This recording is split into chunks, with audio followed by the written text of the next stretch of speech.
வச்சு make in India prime minister கொண்டு வந்திருக்காங்க. Make in India. இப்போ இது என்ன? Make in China. இது சைனா, இது சைனா, இது சைனா, எல்லாமே சைனா வந்துட்டு இருக்குது. அதை மாற்றணும், நம்ம நாட்டிலேயே மேனுஃபேக்சர் பண்ணணும் அப்படின்னு சொல்லிட்டு பிரைம் மினிஸ்டர் முடிவெடுத்திருக்காரு. அதுக்கான திட்டங்களை செயல்படுத்திட்டு இருக்காங்க. யாராவது ஒரு சின்ன கிஃப்ட் எனக்கு அமெரிக்காவிலேருந்து வந்து கொடுத்தா கூட அதை ஓப்பன் பண்ணி பார்த்தீங்கன்னா மேட் இன் சைனா இருக்கும். அமெரிக்காவிலேருந்தே வாங்கிட்டு வராங்க மேட் இன் சைனா ப்ராடக்ட். அந்த அளவுக்கு சைனா மேனுஃபேக்சரிங்ல நம்பர் 1 போயிட்டாங்க.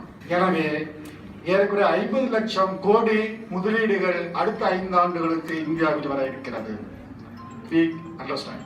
ஏர்கிராஃப்ட் பிரான்ஸுக்கு போனாரு பிரைம் மினிஸ்டர், ஏர்கிராஃப்ட் மேனுஃபேக்சர் படுத்திட்டு ஒப்பந்தம் போட்டு வந்துட்டார். ஏர்பஸ் பேசஞ்சர் ஏர்கிராஃப்ட் நம்ம நாட்டில் நம்ம தயார் பண்ணல. சைனாவில் பண்ணிட்டாங்க, ஜப்பானில் பண்ணிட்டாங்க. Bullet train Japan, China, Germany எல்லா நாடும் புல்லட் ட்ரெயின் ஓடுது. 360 கிலோமீட்டர் சர்வசாதாரணமாக போகுது. நம்ம நாட்டுக்கும் நம்ம கனவு காண வேண்டாமா? எப்போ நம்ம நாட்டில் புல்லட் ட்ரெயின் டெல்லியில் ஏறி 6 மணி நேரத்தில் சென்னைக்கு வரணும். அந்த மாதிரி தான் புல்லட் ட்ரெயின்ஸ் இப்போ பிளான் பண்ணிட்டு இருக்காங்க. எனவே அந்த திட்டங்கள் எல்லாம் ஒப்பந்தங்கள் கையாள்த்தாகிவிட்டன. அதில் பணிபுரிபவர்கள் நீங்கள் தான் என்பதை மறந்து விடாதீர்கள்.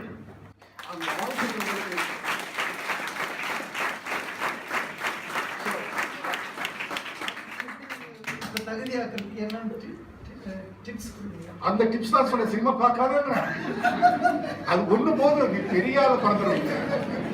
நீ சினிமா பார்க்காம படிப்புல கான்சென்ட்ரேட் பண்ண, உன் பிரெயின் ரொம்ப பியூரா இருக்கும்.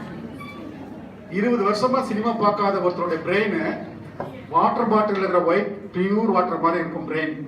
ஆனா 20 வருஷமா சினிமாவே பார்த்துட்டு இருக்கிற ஒரு பிரெயின் எப்படி இருக்கும்? கருப்பா சாக்கடை தண்ணி மாதிரி இருக்கும். அதுதான் அங்க உள்ள அங்க மிக்ஸ் ஆயிருக்கும். Unpolluted brain.